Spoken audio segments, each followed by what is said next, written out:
नमस्कार. महाराष्ट्रामध्ये स्वागत आहे. मी मंगेश. आज वर्धा आणि धामणगाव विधानसभा क्षेत्रामध्ये बावनकुळे साहेबांचा दौरा होता आणि दौरा असताना आज ते चक्क चांदुर्लीमध्ये आले. त्यांनी जोरदार स्वागत सुद्धा करण्यात आलं आणि स्वागत करते आपल्यासोबत बावनकुळे साहेब. आपलं स्वागत आहे. काय संदेश द्या तुम्ही धामणगाव विधानसभा क्षेत्राची जनते?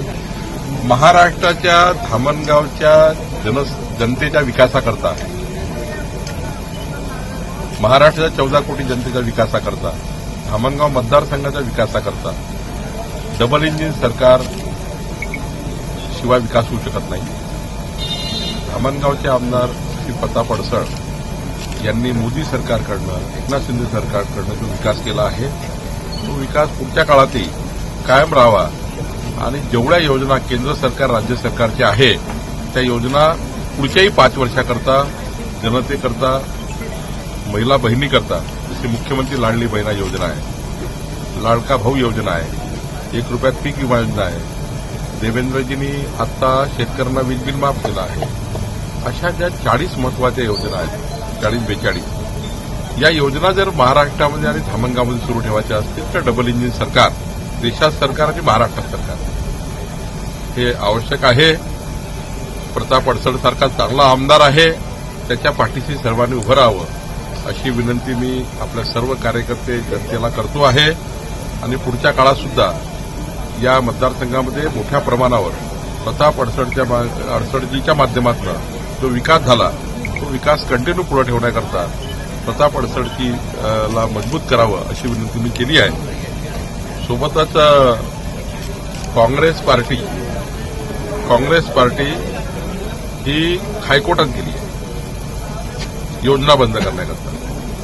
काँग्रेस पार्टी योजना बंद करण्याचं काम करत आहे, भाजप योजना सुरू करत आहे. तुम्ही ऑथोराइज योजना आणलेल्या आहे, तुम्ही योजना बंद कशा होईल? नाही, काँग्रेस पार्टी हायकोर्टात गेली, उच्च न्यायालयात. हो ना, काँग्रेस पार्टी हायकोर्टात तुम्ही ऑथोराइज योजना आणली ना? नाही, आणली जरी आम्ही हायकोर्टात आपली बाजू मांडणार आहे. आम्ही आपलं म्हणणं मांडणार आहे की ही योजना महाराष्ट्र सरकारची आहे. ही योजना पुढच्या काळामध्ये कायम ठेवण्याकरता आमचं सरकार तत्पर आहे. पण उच्च न्यायालयात जाऊन ज्या पद्धतीने काँग्रेस पार्टीने योजना बंद करण्यासाठी हे प्रयत्न करतात आहे आणि महाराष्ट्राच्या सर्व योजना बंद करा, लेक लाडली बंद करा, त्या ठिकाणी मुख्यमंत्री लाडकी बहीण योजना बंद करा, शेतकऱ्याला वीज फीची योजना बंद करा, असं विरोधकांचं म्हणणं आहे का? विरोधक हे हायकोर्टात गेले.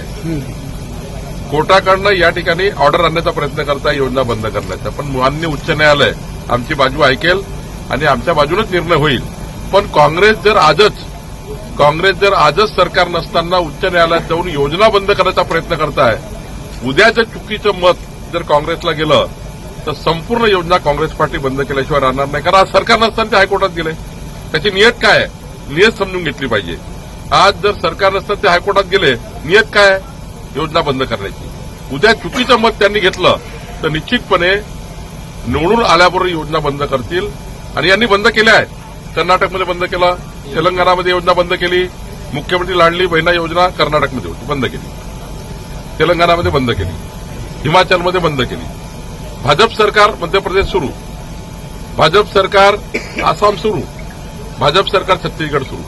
ज्या ज्या ठिकाणी काँग्रेस सरकार आलं त्या ठिकाणी योजना बंद झाल्या. आणि त्यामुळं मोदीजीच्या सरकारच्या योजना आणि महाराष्ट्राच्या योजना पूर्ण समाजापर्यंत पुढचे 5 वर्ष ठेवायचे असतील तर महायुतीचं सरकार, एनडीएचं सरकार, डबल इंजिन सरकार, प्रताप अडसड सारखा आमदार हे महत्वाचे आहे असं मला वाटतं.